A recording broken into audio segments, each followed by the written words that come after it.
Sup guys, it's been damn long since I vlogged. It's story time. So for those of you who really know me since the beginning, right? Like when I first started vlogging, first started my DNYK documenting. Uh, you would most likely be able to sense a difference in my IG story for the past few weeks.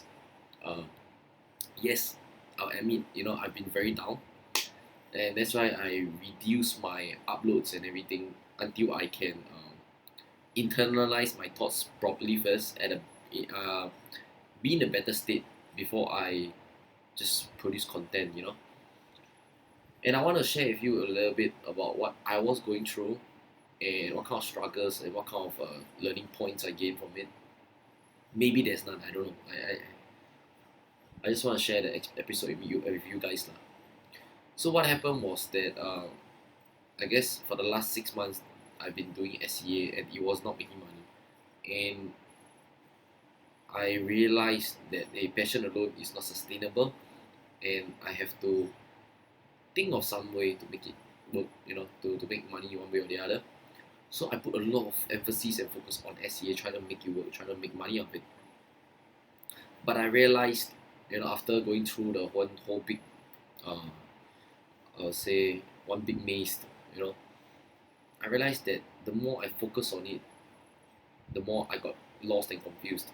When I took myself out of it, right, then I realized that, hey, sales is not DMYT is not just sales.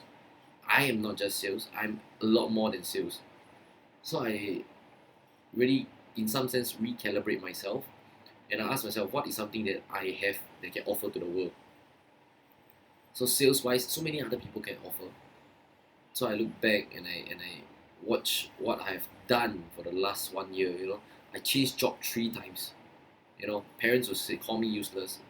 Other parents, not my parents are very supportive. You know, and I yes did a few coaching programs. I traveled once. I failed a lot of stuff, a lot of things, many times.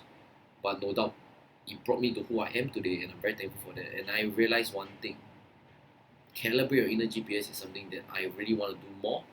But because of the fact that I have 8 guys in SEA with me, I felt obligated. I felt responsible for them. Hence, I pull through. I keep putting a lot of emphasis and focus on it. But now that I have to be very real with myself. If it's not making money, I have to find ways to sustain myself first, right? Due to personal reasons. For those closer to me, they will know, right? I really, in some sense, I'm financially very tight. Hence, I decided to pivot. Yesterday, I just completed one of my um, video course. In fact, it's for Calibrate in the GPS video format. I thought that it would be very, very impactful. I've always been wanting to do it, but I push it aside. It's impactful because people can do it in their own comfort of their own home.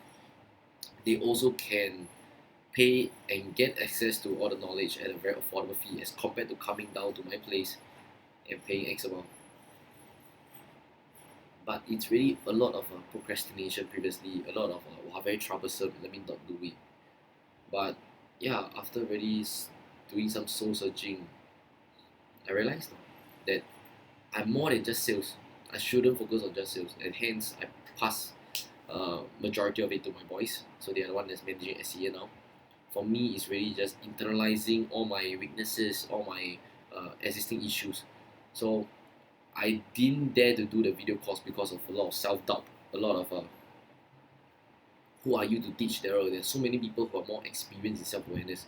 They're there.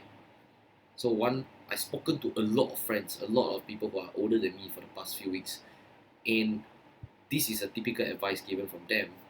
Focus on yourself first, then you can help others. Okay. The second advice is you have a gift. Just whether you dare to share or not, up to you.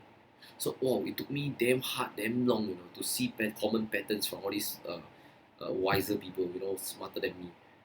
Because I keep saying, yeah, I know I need to be self-sustainable first, but how? That's my question. But how? So they say that you have to overcome your self-doubt first. You need to get rid of it. You need to believe in yourself. I know, but how? So I just want to share you how I did it. Uh, here. So I have this page writing my core beliefs, what I really believe about life. Write down all of my disempowering beliefs, and at the bottom I wrote debunk. So what I want to debunk about my false beliefs, you know. So this exercise, right, plus a lot of emotions built up in me, really once and for all remove whatever limiting doubts that I have, at least for now, and I hopefully don't want to run into another burnout.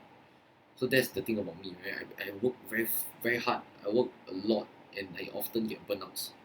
It's like, yeah, after 9 to 5 working, I'll just work 6 to 10, 6 to 12. Never really sleep well. Force myself to go to the gym, doing things for the sake of doing it, not because I genuinely loving it. Next thing you know, 3 months later, burnout again. So all these are telltale sign that something is not working out. So I really took it in as well for the last 6 months, right? I was digesting it. In my past few years in the career as well, same thing for sales. Rise, rise, rise, rise, and fall. Rise, rise, rise, rise, and fall. I mean, it's normal to have this kind of cycle, but it's the fact that I push myself too hard and often burnout get too long, you know. The burnout cycle is too long. So these are some things that I struggled with and I learned as well. Don't have to take responsibility for everything. Some of my clients, you know, my coaching clients, I feel so obligated to show them the results as much as it's really on them. You know, I can only help them to the maximum level. They have to help themselves as well.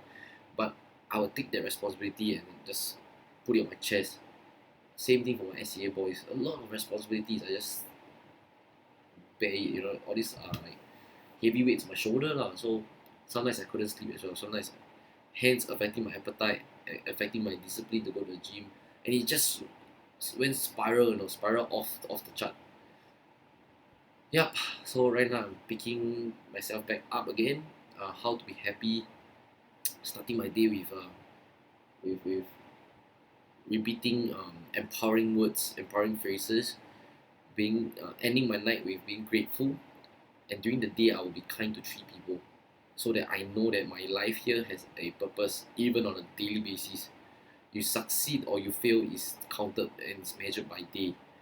So that was something I learned from a seminar that I attended at AAG. So it's very powerful. So yeah, um, that's where I'm at. I just very happy to share this part of my journey with you guys. Life is definitely not smooth sailing, especially entrepreneurship as well. So no doubt, no by no means I'm the top entrepreneur or whatever, but I just want to show you as real as possible. Like entrepreneurship has all these uncertainty, has all these insecurities. You know, I like this saying: the size of a business, right, is in accordance to the size of the founder's character, or maybe the founder's personal growth. You know, so if I myself have limiting beliefs, my business will have limiting beliefs as well. So that's why I really want to push through, overcome all the barriers that I have within myself. You know, once I fix the internal problems, the external world will reflect it as well. So that's where I'm at. I'm not sure whether I have the solutions yet, but I'll keep you guys updated.